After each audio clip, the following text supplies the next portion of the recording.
আশা, দীর্ঘদিনের প্রত্যাশা নিয়ে আমরা বুক ভরা আশা নিয়ে আমরা দাঁড়িয়েছি। বিগত সরকারের আমলে আমরা অনেক চাওয়া পাওয়া ছিল, কোনো কিছু আমরা পূরণ করতে পারিনি। এখন আমাদের রক্তে ভেসে আসা, রক্তের বিনিময়ে যে আমাদের একটা নতুন সূর্য উদয় হয়েছে, নতুন সরকার আমরা পেয়েছি, আমরা বৈষম্যমূলক সরকার পেয়েছি। সেই সরকারের কাছে আমাদের অনেক প্রত্যাশা ছিল। বিশেষ করে এই দ্রব্যমূল্যের যে দীর্ঘ এই নিঃশ্বাস, যে আমরা যে নাভিশ্বাস উঠছে, এখানে আমাদের এই নাভিশ্বাস থেকে মুক্ত করতে পারবো শুধু একটা কারণ, একটাই প্রত্যাশা, সেটা আমাদের নবম পে স্কেল। আমাদের পে স্কেল দেওয়া হোক।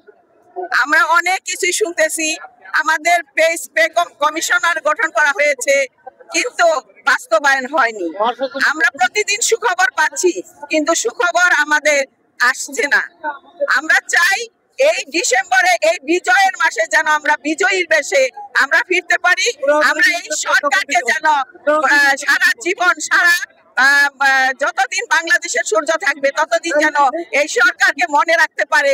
এই পে স্কেলের মাধ্যমে আমরা এটাই চাই। আমরা চাই যে এই জানুয়ারি মাসে থেকেই যেন আমরা পে স্কেল পাই, এটাই আমাদের প্রত্যাশা।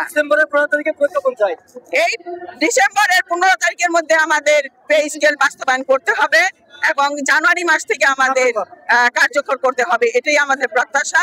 এই প্রত্যাশা নিয়ে আমরা এখানে আছি, থাকবো ইনশাল্লাহ, যতদিন পর্যন্ত আমাদের এই বাস্তবায়নের না দেওয়া হয়, আমাদের কোনো উত্তর না দেওয়া হয়, আমরা ঘরে ফিরে যাব না। ধন্যবাদ। কথা বলেছেন আমার এই প্রিয় আপু, ওনারা জাতীয় পে স্কেলের দাবিতে আসছে। ধন্যবাদ ওনাকে। এখন আরেকজন বক্তব্য দেবে। ধন্যবাদ বক্তব্য নেওয়ার জন্য। এটা আপনি একজন রাখেন এখানে, একজন থাকে। দাঁড়ান আমি দিই। বিসমিল্লাহির রহমানির রহিম। সম্মানিত দর্শক শ্রোতা, আপনাদের মাধ্যমে জানাতে চাই